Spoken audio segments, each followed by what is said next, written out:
What is up, everybody? It's your boy Doody back again with another react to our boy DSP's react content. And of course, we are talking about DSP's react to the Last of Us TV series. And of course, I committed to reviewing his react, and I fully regret it. Anyway, he reviewed 4 and 5. He did it in one video, which ended up taking like 25 minutes. I cut it down. I was going to do two separate videos, but no, I'm not going to torture anyone and do 2 separate videos on this. I'll do 1 separate video and just try to go through it as quickly as possible. So this is his review or react of episode 4. This is because this is me catching up now on the show. The actual newest episode aired tonight, which I'll be reviewing tomorrow. But last night, I caught up on the show and watched 4 and 5 together. And let me tell you something. I'm really happy I did, because episodes 4 and 5 of The Last of Us show actually tied directly together and basically constitute an entire story arc, not only of the game, but of the show itself. And they were much better watched together than separate. And what I mean by that is, if you have the opportunity to watch this show, I strongly recommend you will watch 4 and 5 back to back. If you split them up, you're actually going to kill some of the momentum of these episodes. So that's my recommendation. All right. Episode 4 picks up right where episode 3 left off, where Joel and Ellie had just left the gated community of Bill and Frank. They had looted all of their stuff because Bill and Frank had passed away. And we're now in a car, or a truck, I should say, driving along the road, trying to head out to Joel's brother's place. His brother's name is Tommy. Yes, just like the game. The difference here is that they don't actually start to look for Tommy until much later in the game. In here, this case, apparently they're already headed that direction. For whatever reason, I think they kind of wanted to give more of an explanation of why they're driving the direction they're going. I don't really recall that happening in the game.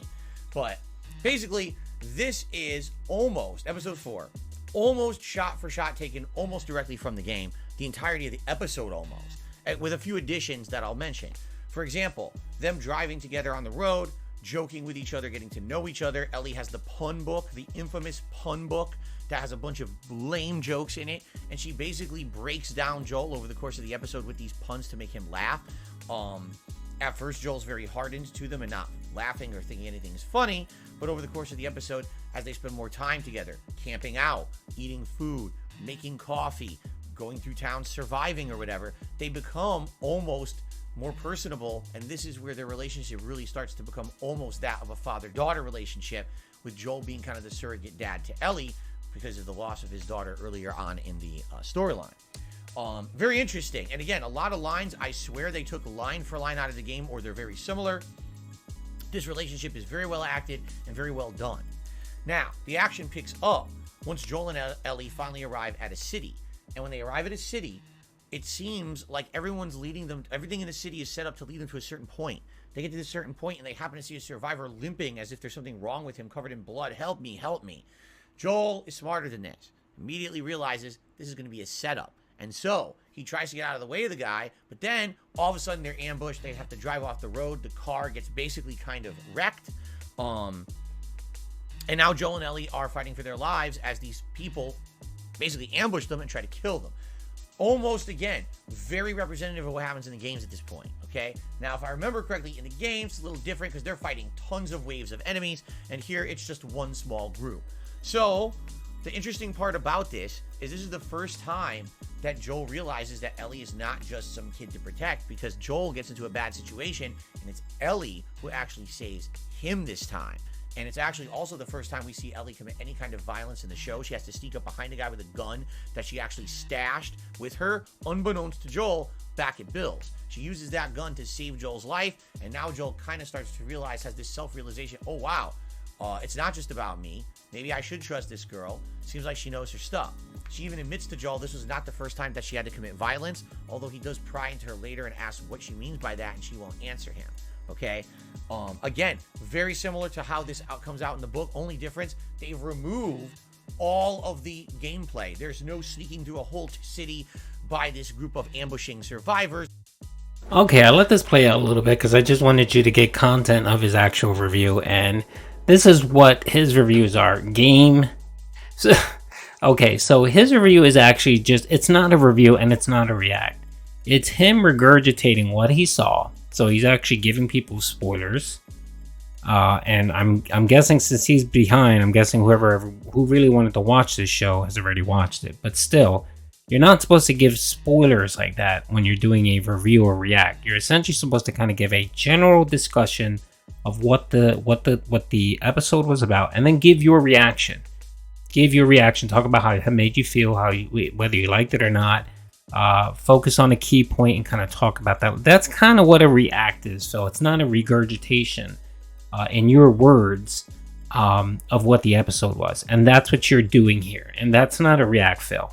And the other thing that you're doing is everything is compared to the game.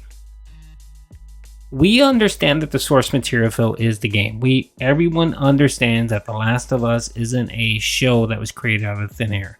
Everyone knows going in that it is the source material is the game and the creator of The Last of Us, Neil Druckmann. It's his vision, essentially. Everyone knows that, Phil. So for you to highlight every specific aspect that isn't like the game or like the game isn't React content, Phil. It isn't. You had no nuance whatsoever to this content. It's just you again regurgitating what you saw and how whether or not it met the definition of good or not based on the game. And we all know it's not going to be exactly like the game. We know that the overview and the main arcs might follow the game, right? But the vast majority of the story is going to be created by Neil Druckmann and the HBO producers or whoever's working on it. And it's going to differ, and they're going to change things. They're going to change characters. They're going to change genders. They're going to change, the skin color of certain characters. I remember the first episode, you brought up the fact that Joel's daughter was biracial, which means nothing, but you decided to bring that up for some odd reason. And what you're doing here is just not working. It's terrible. It's terrible. Phil, if you're watching this, I'd recommend you go to Angry Joe's channel and pull up one of his reviews or reacts to. You could do a review for one of the shows that he watches. He'll give you some good feedback, and you can copy him there. And then when he reacts to like trailers and stuff like that, that's a react, Phil. That's what real react content is. It's actually watching it live and giving your raw emotion and feeling on how. That's what react is. A review is you watching it, taking notes, and then coming back and giving your thoughts on the actual show, and then giving it a rating, which you don't do here either, and you don't do in either episode. So let's keep going. They don't have to kill tons of people. It's basically 3 people. Good, because number one, it further establishes the relationship between Joel and Ellie, almost becoming like a father-daughter deal, which is nice to see that relationship grow. And a lot of callbacks to the game, many direct references to the game. I feel like the way that they directed it made sense. No, you don't need to have them go through a city killing dozens and dozens of these rebels. Instead, just have them kill 3 and then same effect, and you don't have to have an hour of gameplay. So, good way to cut out the gameplay. The rebel group, did they really need to be in the show? I think what it is they wanted to find a way to tie Henry and Sam into the plot in a concrete manner. It didn't necessarily make that much sense to have them because they take up a lot of the episode, yet once I talk about episode 5, you'll understand they really don't have that much to do with the plot outside of this very 2-episode arc. So I don't know. I not that I didn't like the directing, not that I didn't like the story or the acting. It just felt kind of like, now I got to learn about another group of survivors that really aren't going to tie into anything, you know. Barely as much as episode 2, but it's probably up there with the episodes that I liked in the series. Why? Very close to the games. Okay, episode 5. This is where it all goes down. So in episode 5, a million things happen. First of all. Alrighty, that's it. So that was the first part. So how many minutes did I get it? Alright, 9 minutes. Jeez. The next one's going to take even longer, but let's see if we can get this pretty fast. Catching up now on the show, the actual newest episode. No, that's not it. Close to the games. Alright. Okay. Episode 5, this is where it's close to. Okay. And again, the key word here is game, folks. Game. Excuse me. It's 5 minutes long. I'll probably jump around because again, it's the same exact thing he did for episodes 4, 3, 2, and 1. But in this one, I'm gonna count how many times he says the word game. The games. Okay. 1.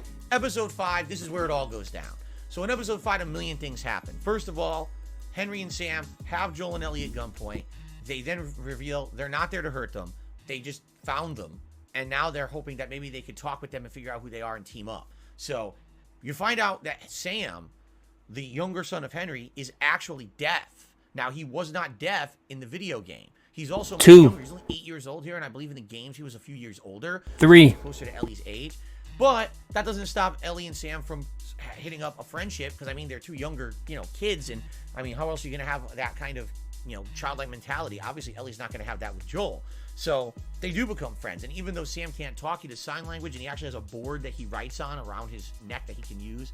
I forget what they're called, because I used to have that same exact board when I was a kid. It's a piece of, like, plastic paper over this black kind of material, and when you write with it's like a stylus. When you write with it, it actually will write, and then you can clear it off by lifting and putting back down the piece of paper again. I forget what it's called. It's the same premise of kind of an Etch-a-Sketch, but a little different. How is that germane to your review and your react, Phil? That's what I'm talking about. He gets his OCD-ness stuck, and he starts focusing on random things like the stupid board. And that's why his reviews go so long, or react, or whatever the hell he's doing. Okay, he said game 3 times, but mind you, he actually said it way more than that because I edited down the video, but let's keep counting. But anyway, it's cool. The two kids hit it off. Henry and Joel start talking. Come to find out, Henry knows the city. All right? He says, I'll lead you through the city, but I'm not a fighter. I'm not someone who commits violence. My problem is I want to escape, but I can't kill people to get out. Joel, you seem like you're efficient. If you do the fighting, I'll do the directing, and we can maybe escape together and get the hell out of this city and away from these rebels that are out to kill both of us. Okay? That's kind of interesting, because that part is not part of the plot of the game, but it's a good reason for them maybe to team up. Okay? In the meantime, there's all these writings on the walls that are from children. You could tell definitely the children were taken care down there by like almost a community daycare. This is directly lifted from the games, but there's a distinct difference. In the games, you go down there 6 and you investigate and you get a bunch of items and stuff, and then all of a sudden the infected break in, and now you've got this long segment where Joel, Ellie, Henry, and Sam have to fight off a ton of infected, and they end up having to leave there because it's so overrun by the infected. Okay, that never happens in the show. In the show, this literally is a moment that serves as a breather moment to kind of catch your breath between them kind of escaping stuff. And it's then that Henry talks to Joel and actually reveals the reason why Henry is on the run from this rebel group. It's kind of interesting, and the writing here is good. I actually like this plot line. So basically, Sam, who's deaf, also has... No. You don't need to go through every single plot point, Phil. Just say it's interesting. Maybe give what you did earlier was okay. It's fine. You don't need to regurgitate every single plot point, Phil. This is not This is supposed to be you reacting to the show, Phil. It's not supposed to be you talking about the show line by line and how it doesn't compare to the game. That's not what you're doing here, Phil. That's not what you're doing here. These videos should be no longer than at least 8 minutes long. 5 minutes of kind of the 4 minutes, I'd say 4 or 5 minutes of just about the show and kind of high level plot points, and then 3 minutes of your opinion, and give it a quick rating. And that's it, Phil. Nothing more. Save his life, but not everyone really has leukemia drugs in the apocalypse. So they were actually settlers that were in the rebel group. Okay, they were with this group. And I guess Henry had access even to the leadership, like they trusted him. Well, someone came to Henry and said, listen, we will save your little brother's life and give you the leukemia drugs if you murder the leader of the rebels. And he did it. Again, giving sport.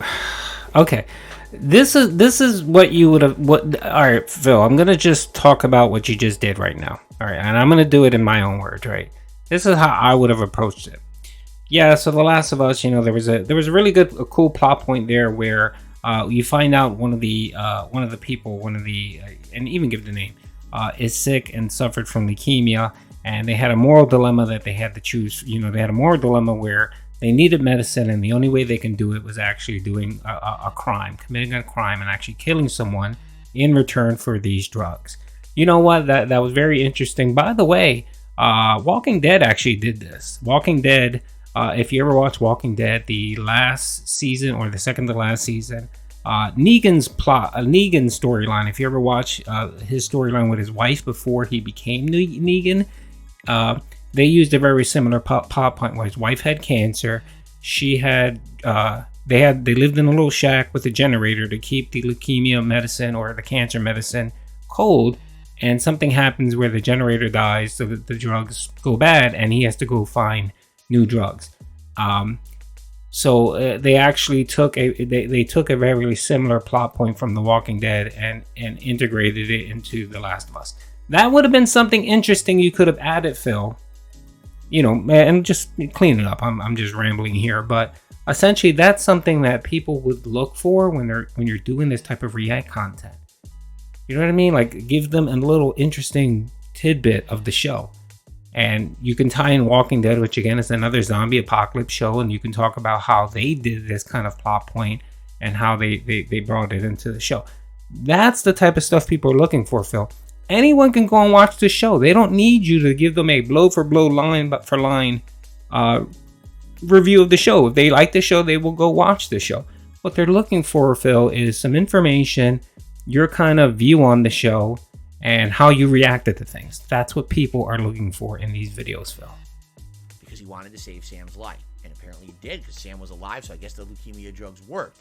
But because of this, the rebels now hate him and want him dead. I mean, he killed their leader, and he's been on the run with Sam ever since, okay? So that's the reason why Henry's on the run. It's a pretty good, interesting twist written into the story. I like that. Then, basically, the big culmination is, again, a scene from the game that's completely changed. So it has all these scenes from the game. It's got the underground sewer settlement. It's got this, do you remember in the game, if you played the game? 9. Scene where all of them are walking down a road together, and all of a sudden a sniper starts shooting at them.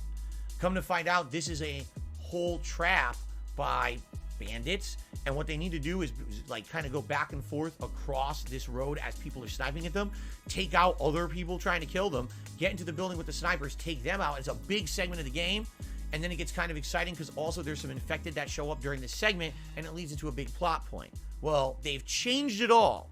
There is a sniper in the road. They get to that road, and basically Ellie, Henry, and Sam are the distraction while Joel goes into the building. Come to find out, there's only one guy in there who's a sniper. Only one. And Joel tells him, listen, I don't want to kill you. Just put your gun down and pretend like we're not here for an hour. The guy turns and tries to attack Joel. Joel has to kill him. It's sad, but what can you do? But then a walkie-talkie call comes in, and on the walkie-talkie, it's the rebels. He was working with the rebels all along, the sniper. Now the rebels know because he's not answering. Oh, that must be where they are. And the rebels show up in giant full force to try to take out Joel, Ellie. Okay, now he's basically just going line for line and giving spoilers. That's not React content, Phil. That is not React content. God. Alright, one more piece of advice. Like I said, go check out Angry Joe. Go take a look at one of his reviews and go take a look at one of his reacts. And you can see what the difference is, Phil.